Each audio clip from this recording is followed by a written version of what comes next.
Chapter 13. I meet Winnie's evil twin brother, the Wool Pooh. If y'all are going to the water, you stay away from Collier's Landing. A couple years ago, Miss Thomas's little boy Jimmy got caught up in some kind of whirlpool there, and they didn't find the poor soul's body for 3 days. I'd only halfway listened to what Grandma Sands had said, and now me and Joey and Byron were standing at a sign with arrows that pointed in 2 directions. The one pointing to the left said, "Public Swimming," and the other one, pointing to the right, looked like it had been on the post for 1,000,000 years. But if you got close to it, you could read, "Warning, no trespassing, no swimming, no public entry," signed Joe Collier.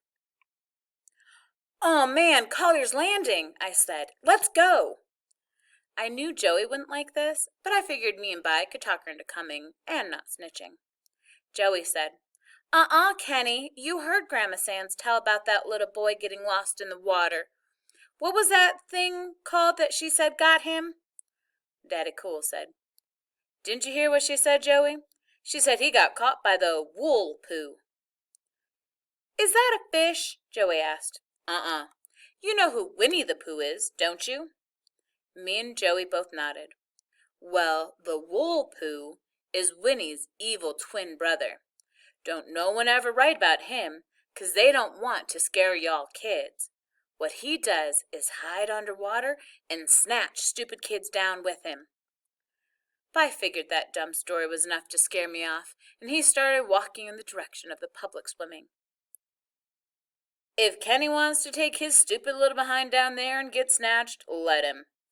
Vi grabbed Joey's hand and started pulling her along with him, but she skidded her feet in the dirt. "But, Byron, what if the Wool Pooh comes down to where we're going? Can't he swim down there and get people too?" "Nah, Joey, the Wool Pooh don't come on public beaches. He just grabs folks 'cause that are too stingy to let peons come on their land, like this Collier guy." Who could understand Byron? Here was a chance for another fantastic adventure, and he was going in the wrong direction. Something was wrong with him. If he was in Flint and you told him not to do something, he'd go right out and do it. But now he was acting real dull and square. Maybe it was the heat. Maybe just like it had sucked all the energy out of me, it had sucked all the meanness and fun out of Byron. "What are you going to do, punk?" Byron shouted over his shoulder. Joey yelled, "Come on, Kenny! You know what Grandma Sands said!" I couldn't believe it. I really wanted to go see where some kid drowned, and now Bi was choosing this time to listen to what a grown-up told him. "Aw, man, I'm going to Collier's Landing." Byron shrugged. "Have fun." I shouted, "What's wrong with you? When are you going to start acting like you normally do? What would Bubhead say if he saw you acting like this?" Byron flipped me double middle fingers and another finger sign that I'd never seen before, and said, "Just keep your stupid little butt out of the water." "Forget you, I'm going." They kept walking. "I'm not playing," Joey waved. "I'm going to Collier's Landing." They were gone. I looked in the direction that the warning sign was pointing and started to get a little nervous. I turned and started to follow Joey and Byron, but finally decided I really was going to go to Collier's Landing. Maybe Byron was getting sick of having more fantastic adventures, but I figured I was getting old enough to have some myself. "You're a couple of jive squares," I shouted, then walked off the way the warning sign pointed. Byron must have thought I was stupid. Who ever heard of something called a Wool Pooh? I wasn't sure what the lie was, but I knew Byron had made that junk up. Besides, if Winnie the Pooh had an evil twin brother, it seemed like I would have read about it somewhere. Some of the time it was kind of hard to understand what Grandma Sands was saying, but I couldn't remember her saying anything about any Wool Pooh. If there really was something that snatched kids into the water, Mama and Dad wouldn't have let us come down here, would they?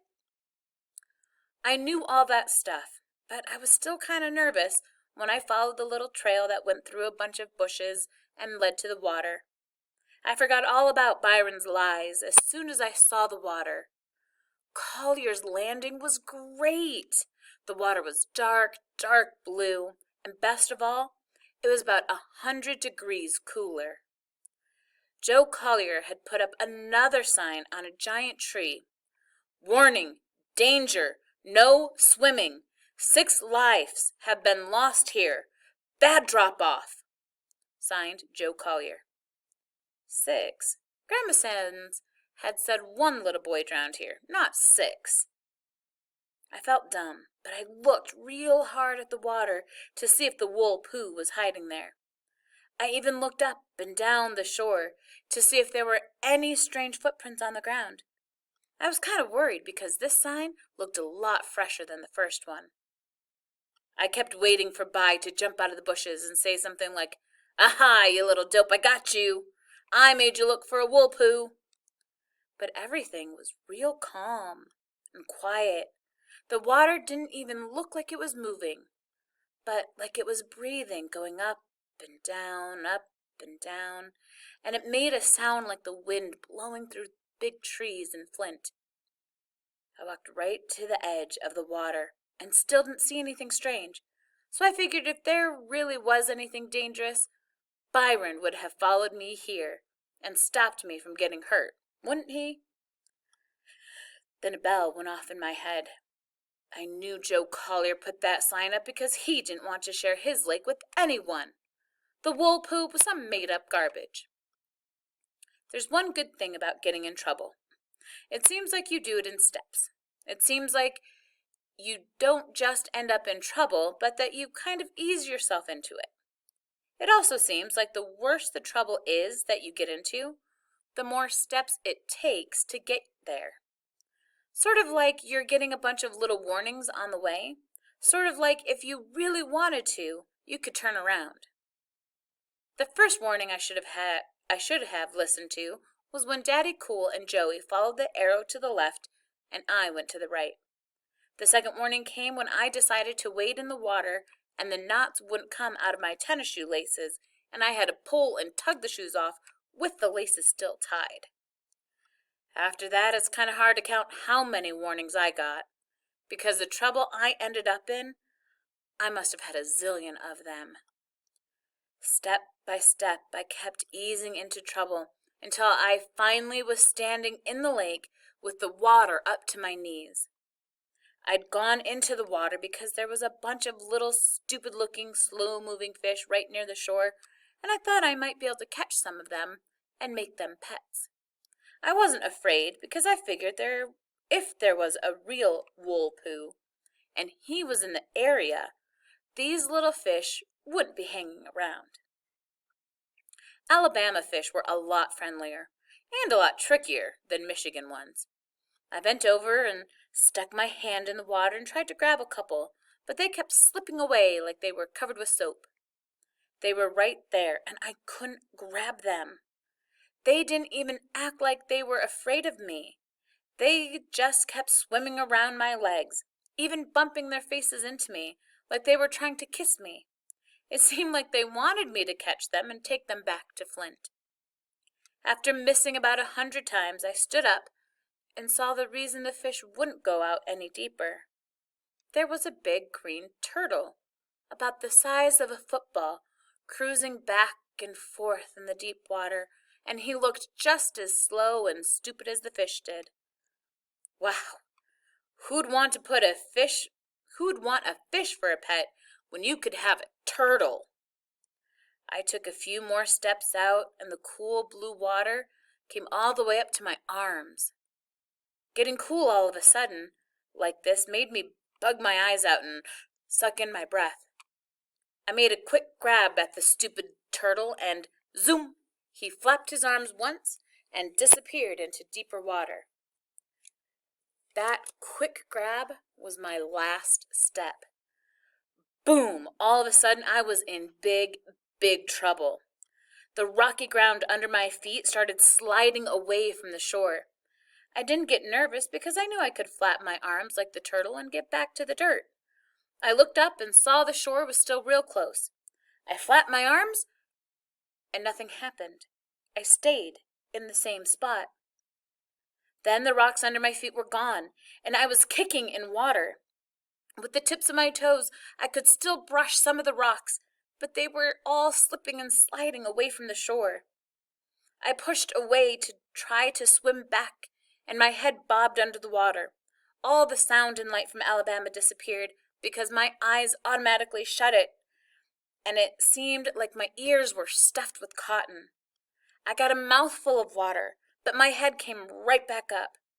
I laughed because I was spitting and patooing a mile a minute when my head popped out of the water. But the laughing stopped real quick when I tried swimming again, and my head went back under. That's when I really got scared. I'd seen enough cartoons to know that when your head goes down 3 times, it doesn't ever come up again. I knew if I went down one more time, I was as dead as a donut. My eyes looked at the shore where my shoes were sitting safe on some rocks. "Oh, man," I said to myself, "I wish I had a magic lamp so I could have the genie make me be where those shoes are and they could be where I am." That was the last thing I thought about before I found out that Grandma Sands and Byron and Joe Collier weren't lying at all. That was the last thing I thought about before I found out that the Woolpoo was real and big and mean and horrible, and that he didn't care at all about dragging kids out into the water. I'd never, ever been this scared in my life. I hollered out, "Mama!" My arms were punching the water like it was a person, and my legs were going a mile a minute to try to get back to the shore. But now even my toes couldn't find anything to touch. "Okay, Kenny," I said to myself, "you know you're going to be all right. Just get real calm and swim back to the land. When you count to 3, just go back to your shoes." I stopped kicking for a second and said, 1, 2, 3. Then I gave my arms one more flap to go back to shore, and down I went again. My head went under for the 3rd time, and I knew I'd never come back up again. Going down 3 times like this is just like waking up and finding yourself tied to a tree with someone saying, "Ready, aim, fire." That's when he came swimming real slow out of the deep, and even though my head was underneath the dark water, I could see him coming right at me. He didn't look like he was related to Winnie the Pooh at all. He was big and gray with hard, square-looking fingers. Where he should have had a face, there was nothing but dark gray. Where he should have had eyes, there was nothing but a darker, colder-looking color. He grabbed my leg and started pulling me down. I kicked and scratched at him, but he was just too strong. It seemed like he didn't even feel my punches. My head felt like it was going to explode. I didn't think I could hold my breath for a second longer. I was feeling real scared and dizzy from holding my breath this long. Then suddenly I could see that there was someone else in the water, and the Woolpoo was pulling me right toward them. It was a little girl, and she had on a real pretty blue dress and big yellow wings and something tied around her head. When the Woolpoo pulled me closer, I could see that the was a little angel. And, wait a minute, it was Joetta, looking just like the angel Mrs. Davidson had given her. Joey had wings and halo. Her face was real calm, too, but she was pointing straight up like there was something important I should look at. This angel that looked like Joey was telling me I had to swim up one more time. This really scared me. I knew it wasn't a good sign when you started seeing angels, so I kicked and flapped my arms and started going toward the sky. My head came up and I spit out a bellyful of water and took a couple of good deep breaths. "Mama! Mama, help me!" But the wolf who wasn't through with me, I felt his hard hand, go round my ankle, and I went down for the 4th time.